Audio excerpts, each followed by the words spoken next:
The watch world has no shortage of brands digging into their archives to revive forgotten models, but few do it as authentically as Trematic. Now, once a small but respected name in mid-century Swiss horology, Trematic was one of those brands that faded into obscurity.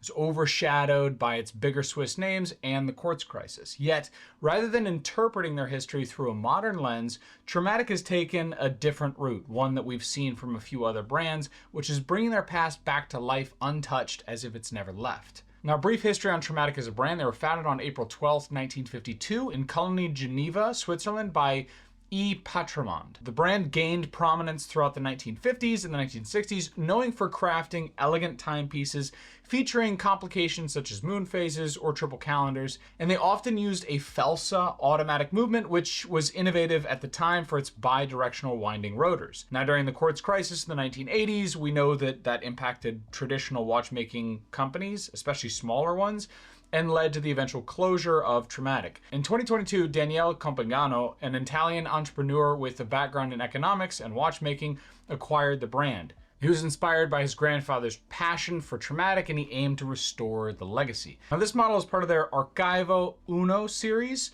This line reinterprets an iconic mid-century design featuring vintage-inspired elements like pie-pan dials or rose gold markers. This one specifically is the Archivio Uno reference 502, or the Choco Rose.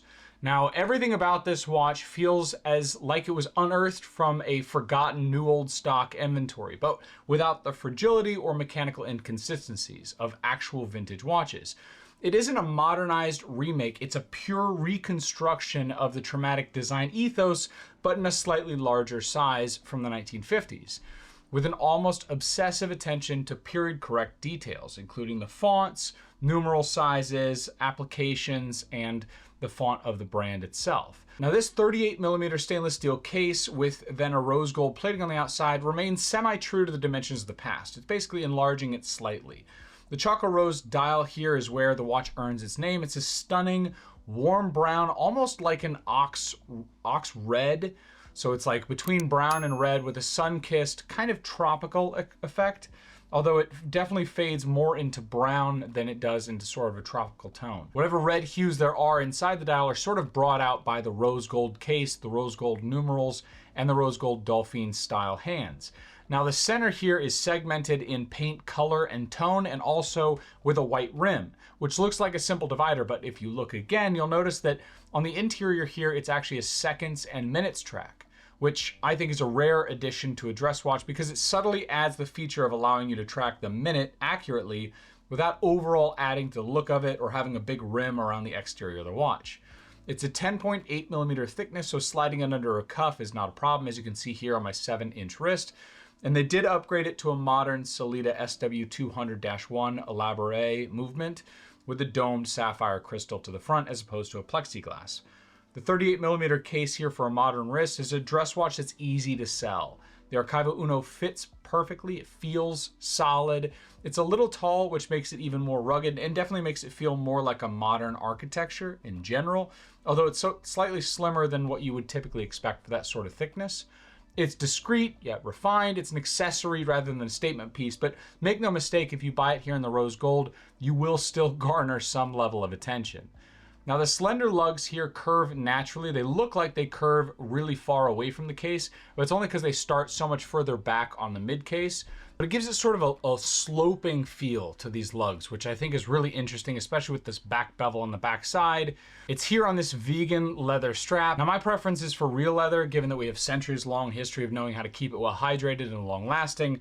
Vegan leather is basically just scraps of apples or fruits or cactus or corks that are mashed together with polyurethane or resin, which is an oil-based or oil-derived thing, either from plants or from petroleum. Like all resin and polyurethane, they have a much shorter shelf life than something like leather, and so it means that you're probably going to end up with a shorter shelf life on the strap, and that's just par for the course with this sort of thing. If you care about that, then obviously great for you, but my preference would be for real leather.